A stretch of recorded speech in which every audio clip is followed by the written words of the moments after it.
Fruits Eat All You Can, Fruit Float Parade at Culmination Program. Tampok sa huling araw ng Timpupo Festival 2024 sa lungsod ng Kidapawan. Sarangani Governor Pacquiao, pinangunahan ng Ronda Provincia Outreach sa malayong komunidad sa lalawigan ng Sarangani. Tacurong City Mayor Lechoncito, ibinahagi ang pangangalaga sa kalikasan sa pagpupulong sa bansang Malaysia. Yan ang ulo ng mga balita sa Soxergen Headliners.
Magandang araw, South Central Mindanao. Narito na ang mga pangunahing balita sa Soxergen Headliners ngayong Agosto 19, taon 2024. Fruits Eat All You Can, Fruits Float Parade at Culmination Program. Tampok sa huling araw ng Timpupo Festival 2024 sa lungsod ng Kidapawan. Narito ang ulat. Parada ng nasa mahigit na 3,000 mga partisipante na binubuo ng mga opisyalis ng lokal na pamahalaan, barangay officials, national at government sectors, men in uniform, mga pribadong samahan at iba pang mga samahan ang sumalubong sa mga Kidapawenyos at mga bisita kahapon, ika-18 ng Agosto taong kasalukuyan.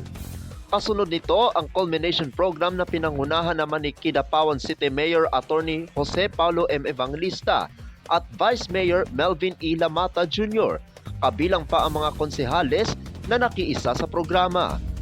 Masayang nakibahagi naman sa pagdiriwang na nagpakita ng kanilang paghanga sa lungsod ng Kidapawan sina CSC Commissioner Attorney Eileen Lourdes Lizada at former Senate President Honorable Vicente Soto III. Humanga si Lizada at Soto sa paraan ng pagprotekta at pangangalaga ng mga Kidapawenyos sa kalikasan, isa sa dahilan kung bakit naging sagana ito sa prutas. Matapos makapagbigay ng mensahe ang mga panauhin, ay agad na sinimula ng alkalde ang official countdown upang maging hudyat sa pagsisimula ng Fruits Eat All You Can sa kadalanan.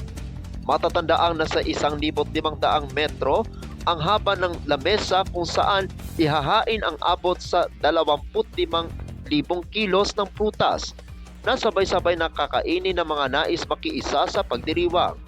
Bukod pa rito, ay pumarada rin ang mga fruit float na tunay na hinangaan ng mga manonood, gayon din ng mga hurado. Tinanghala grand prize winner ang entry mula sa Metro Kidapawan Water District o MKWD na nag-uwi ng 150,000 piso na sinundan naman ng Milestone Guarantee and Assurance Corporation na tumanggap ng 100,000 piso at third placer DepEd Kidapawan City National High School na nanalo ng 50,000 piso. Lahat naman ng 18 mga entries ay tumatanggap ng sertipiko, plaque at consolation prizes na 10,000 piso. Ilan sa mga bumisita ay sina Vice Governor Efren Piñol, Board Members Joseph Evangelista at Krista Piñol Solis, Matag-Ob Leyte Municipal Mayor Honorable Bernardo Tacoy, Tourism Officer Mr. Jude Sulia, Civil Service Commission Regional Office 12 Director 4 Grace Belgado Saquiton, CPA, Quezon City Peso Manager Mr. Rogelio Reyes, Mainit Surigao del Norte Municipal Mayor Crisanta Mondana at 72nd IB Executive Officer Ricky Jonela. Ako ang inyong kaibigang Apolinario Terdi Valencia para sa Soxergen Headliners. Sarangani Governor Pacquiao, pinangunahan ng Ronda Provincia Outreach sa malayong komunidad sa lalawigan ng Sarangani. Narito ang ulat. Sa pamumuno ni Sarangani Governor Rogelio Pacquiao na kinatawan ni Provincial Administrator Attorney Ryan J. Ramos, pinangunahan ng Ronda Provincia Outreach Program noong ika-14 ng Agosto taong kasalukuyan sa malayong komunidad ng Sitio Napul, Barangay Kinam sa bayan ng Malapatan. Nakipagtulungan ang pamahalaang palalawigan ng Sarangani sa 73rd Infantry Battalion kasama sina Mayor Salway Sumbo Jr. at Vice Mayor Jean De Los Santos. Nakatuon ang outreach program sa pagbibigay ng mahalagang suporta sa mga residente ng lugar. Isang makabuluhang aspeto ng inisyatiba na ito ay ang pamamahagi ng mga gamot at bitamina sa mga komunidad na nagpapakita ng pangako sa holistic na kapakanan ng komunidad sa pamamagitan ng pagtiyak ng akses sa pangangalagang medikal. Sa pulong-pulong kasama ang mga pinuno ng sityo na sina Attorney Ramos na inutusan siya ni Gobernador Pacquiao na tugunan ang iba pang mga alalahanin at kahilingan mula sa komunidad tulad ng pagpapatayo ng mga farm-to-market roads, footbridges at pagbibigay ng mga pangangailangan sa agrikultura. Hindi makalimutan ang mga bata sa komunidad dahil kasama sa outreach program ang pamamahagi ng masustansyang merienda sa mga nakababatang kasapi ng sambayanan. Ang pangako ni Gobernador Pacquiao sa serbisyo publiko kasama ng pagtutulungan ni Attorney Ryan J. Ramos at ng 73rd Infantry Battalion ay nagpakita ng modelo ng pamumuno na inuuna ang kapakanan ng komunidad. Ang outreach program ay isang patunay na positibong epekto na maaaring makamit kapag ang mga individual ay nagsasama-sama upang iangat ang mga nangangailangan. Ako ang inyong kaibigang Apolinario Terdi Valencia para sa Soxurgen Headliners. Para sa huling balita, Tacurong City Mayor Lechoncito ibinahagi ang pangangalaga sa kalikasan sa pagpupulong sa bansang Malaysia. Narito ang ulat.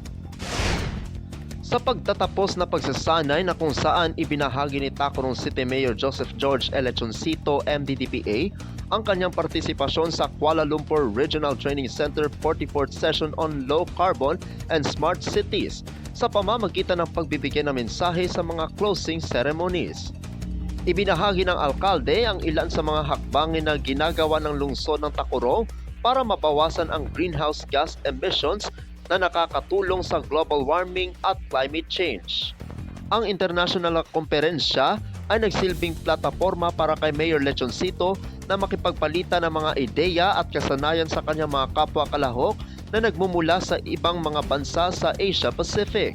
Ang pinakahalatang dahilan kung bakit mahalaga ang pagbabawas ng carbon footprint ay ang masamang epekto nito sa ating planeta. Ang pagtaas ng temperatura, pag-ulan sa loob ng isang taon at iba pang hindi pangkaraniwang pagbabago sa klima ay resulta ng pagtaas ng carbon emissions. Ang Kuala Lumpur Regional Training Center 44th Session on Low Carbon at Smart Cities ay inorganisa ng CityNet, ang pinakamalaking asosasyon ng mga stakeholders sa lungsod na nakatuon sa napapanatiling pag-unlad sa rehiyon ng Asia Pacific. Ako ang inyong kaibigang Apolinario Terdi Valencia para sa Soxurgen Headliners.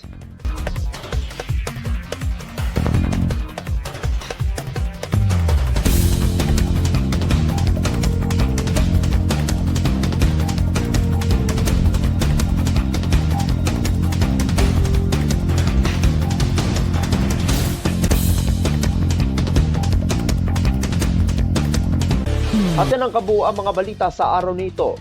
Mga balitang kailangan ninyong malaman, balitang walang kinakampihan, balitang totoo, balitang may dalang aral at inspirasyon. Ito ang Soxurgen Headliners. Hanggang bukas, maraming salamat at magandang araw, kaibigan.